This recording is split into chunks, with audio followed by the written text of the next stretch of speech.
memakai judul-judul yang bombastis, yang juga sering antara judul dan konten tidak sama.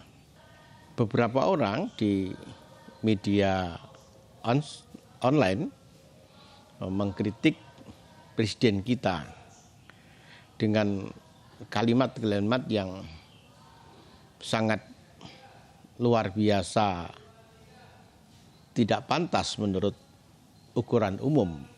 Kita tidak pernah tahu siapa yang memframing sehingga presiden kita ini dianggap, diduga akan menimbulkan sesuatu yang buruk. Karena mungkin iri.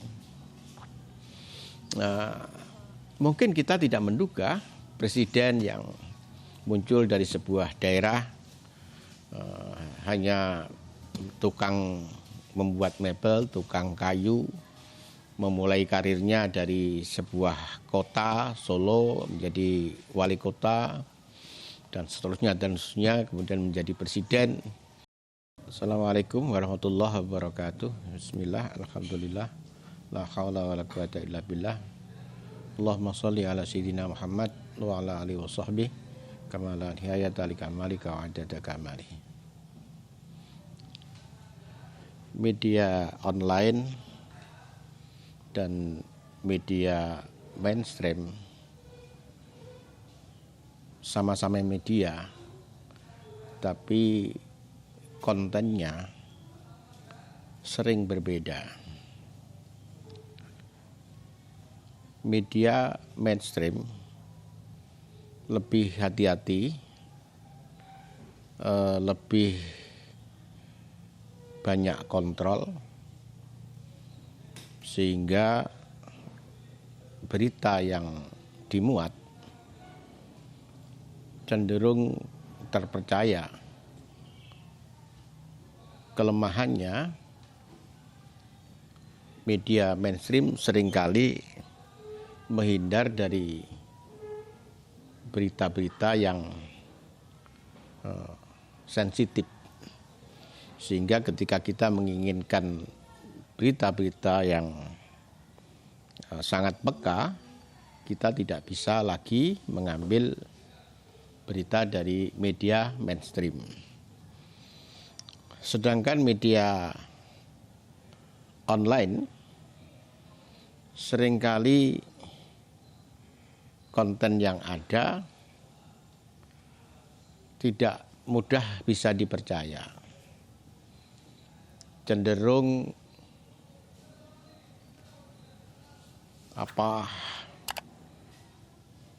mengandung sesuatu yang sensitif, yang tingkat kebenarannya kadang-kadang sangat kecil.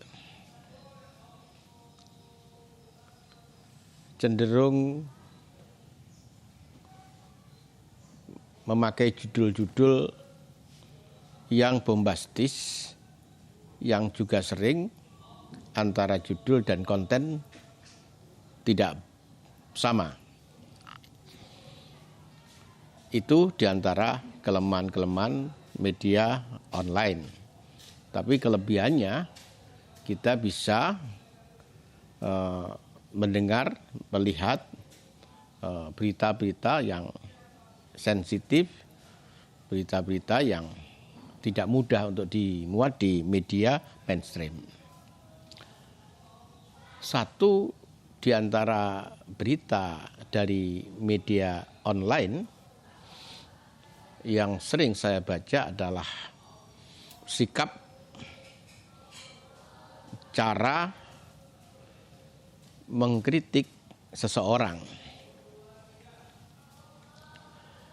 Beberapa orang di media online mengkritik presiden kita dengan kalimat-kalimat yang sangat luar biasa, tidak pantas menurut ukuran umum. Berita-berita itu disampaikan orang biasa saja rasanya tidak nyaman. Apalagi kalau itu disampaikan untuk presiden sebuah negara yang sangat besar seperti Indonesia, yang presiden itu dipilih oleh sebagian besar masyarakat Indonesia. Misalnya Pak Presiden dikatakan pelongo-pelongo, kelemar-kelemar, dituduh ijazahnya palsu, dibuat meme yang tidak pantas untuk beliau, kemudian dikata-katakan dengan kalimat-kalimat yang kurang pantas. Bahkan juga dalam berbagai demo dikatakan harus mundur dan semacamnya. Sementara kita tidak pernah tahu apa parameter mereka, apa ukuran mereka. Dalam kesempatan ini saya ingin menduga-duga kira-kira motivasi apa yang membuat mereka mengeluarkan kata-kata yang tidak pantas. Memang Allah dawuh menduga sebagian daripada duga-duga itu adalah dosa. Tapi kan sebagian, saya berharap sebagian besar dari duga-duga ini memberikan manfaat. Yang pertama, kenapa orang sering berkata buruk tentang presiden kita? Walaupun presiden kita dengan penuh kesabaran terus melakukan pembangunan yang pro benar-benar dengan rakyatnya, dengan semboyannya, kerja-kerja dan seterusnya. Yang pertama, karena suudon, berburuk sangka. Kita tidak pernah tahu siapa yang memframing sehingga presiden kita ini dianggap, diduga akan menimbulkan sesuatu yang buruk. Baik itu untuk agama tertentu, suku tertentu, paham tertentu, ataupun untuk masyarakat Indonesia. Yang kedua, karena benci. Kita juga tidak pernah tahu kenapa kebencian itu demikian kuat sehingga menutup prestasi-prestasi yang demikian gemilang yang dilakukan oleh presiden kita. Misalnya, okelah presiden kita memiliki kelemahan, tapi yang jelas ekonomi di negeri kita cukup bagus, demokrasi cukup berkembang, orang-orang yang bersuara sangat keras mendapatkan ruang yang sangat terbuka. Beliau termasuk salah satu dari tokoh muslim yang berpengaruh di dunia. Bahkan juga beliau mendapatkan hadiah masjid dari seorang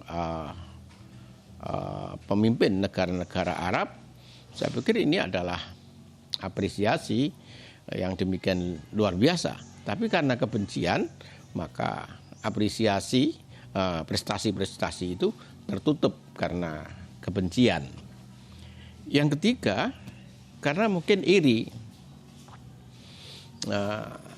Mungkin kita tidak menduga presiden yang muncul dari sebuah daerah hanya tukang membuat mebel, tukang kayu, memulai karirnya dari sebuah kota, Solo, menjadi wali kota, dan seterusnya, kemudian menjadi presiden. Dan ketika menjadi presiden ternyata sangat luar biasa, walaupun penampilannya sangat sederhana, menimbulkan rasa iri. Nah, iri itu pula yang seringkali membuat seseorang tidak bisa menerima kebaikan-kebaikan dari orang lain, tidak bisa mengapresiasi prestasi-prestasi orang lain. Yang keempat, bisa motivasi politik, karena orang itu memiliki ambisi politik, memiliki calon pemimpin yang lain Pak Jokowi jelas tidak bisa mencalonkan lagi menjadi presiden pada tahun 2024. Tentu kalau Presiden Jokowi ini sangat luar biasa prestasinya, maka pengganti Jokowi akan sangat banyak ditentukan kemana Pak Jokowi memberikan dukungan. Sementara orang ini memiliki calon lain, maka tidak ada cara lain kecuali mencoba menurunkan wibawa presiden kita dengan isu-isu yang cenderung fitnah. Yang kelima, ini dilakukan oleh orang-orang yang luar biasa, yaitu mencegah kultus. Kita harus mengakui Presiden Jokowi memiliki prestasi yang luar biasa, dan itu diakui oleh masyarakat kita, juga masyarakat internasional. G20 yang diselenggarakan bulan November ini di Bali adalah apresiasi dari masyarakat dunia terhadap kepemimpinan presiden kita. Itu tentu akan menimbulkan kultus bagi sebagian masyarakat. Orang akan mendewakan Jokowi seakan-akan beliau orang yang super. Dan orang ini yang mencoba mendegradasikan Jokowi sebenarnya bermotif baik agar masyarakat tidak mengkultuskan Jokowi. Seorang pemimpin seharusnya seperti itu. Pemimpin yang tidak seperti Jokowi bukanlah pemimpin yang baik. Ini hanya dilakukan orang-orang yang memiliki kebeningan hati, jiwa yang tulus dan bersih. Kemudian yang keenam adalah orang yang ingin selalu mengingatkan Jokowi bahwa prestasi yang dia capai jangan sampai menimbulkan sikap sombong, kemudian lupa diri, mengecilkan orang lain, menutup kemungkinan orang lain untuk menjadi pemimpin yang sama dengan beliau. Nah, orang-orang semacam ini menyampaikan kritik untuk mengingatkan kepada presiden kita agar selalu rendah hati, memberikan ruang yang terbuka bagi orang lain untuk mencapai prestasi seperti prestasi beliau dan seterusnya. Yang ketujuh adalah orang yang mengkritik dengan tujuan untuk memotivasi. Orang ini juga orang yang sangat luar biasa. Dia menyampaikan kritik-kritik, menyampaikan saran-saran, menyampaikan kelemahan-kelemahan sebenarnya untuk memicu motivasi presiden kita.